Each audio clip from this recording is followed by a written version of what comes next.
Have you ever wanted a game on a Mac? Well, now you can. This is GeForce Now, Nvidia's first attempt at gaming in the cloud. It has a free beta for most Macs, which means I'll have to take any stability issues with a grain of salt. However, in this video, I want to look at the concept of gaming on a cloud computer. Is it more realistic or affordable? Find out more after the intro.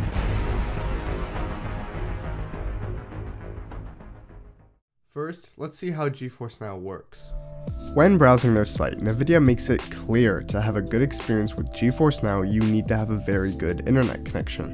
The requirements are pretty high, however they must be because essentially what they're doing is streaming in real time a top-notch gaming PC that's thousands of miles away.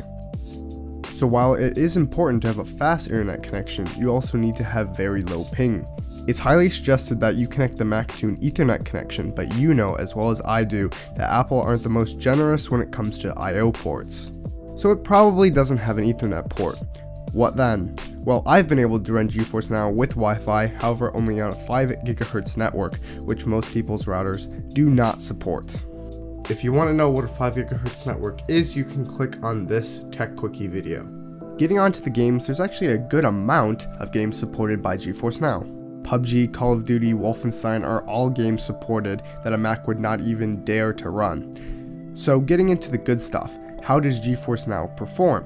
It can all be summed up into one word: powerful. There was no game where the servers failed to run at very high graphics and 60 frames per second. The only noticeable quality drop was when the connection strength was getting poor. However, I was honestly blown away with how good the experience was when there were no issues. And yes, that's PUBG, 60 frames per second on a Mac. Amazing. Moving on, you might think that building your own gaming PC would be cheaper in the long run than paying every month for a subscription service, but that isn't the case. Of course, this is all a prediction, but if Nvidia were to charge $20 a month for GeForce Now, it would take almost 5 years to equal the price of a mid-range gaming PC.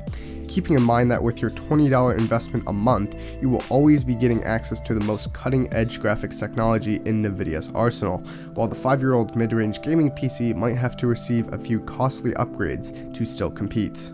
However, I don't think GeForce Now is a realistic solution for those lacking capable gaming computers. Why? Well, let's think about it. The internet connection requirements are so high that only tech enthusiasts will be sure to meet them. The average gamer doesn't want to worry about having a 5 GHz network or having good latency, but can you blame them? When I game, I just want to sit back and relax without having to worry that if one of my family members starts streaming a Netflix show, how it will impact my gaming experience. Of course, we aren't saying that this might not work for anybody. GeForce Now might work amazingly for some people, but for the majority, the requirements are just too high to be even considered as a viable solution. But yes, GeForce Now is in its beta stage, so I'm interested to see what Nvidia will do to make it better in the future.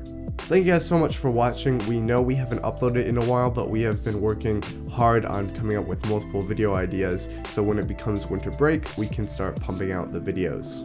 If you liked the video, consider subscribing and checking out a different video, and we will see you guys in our next video.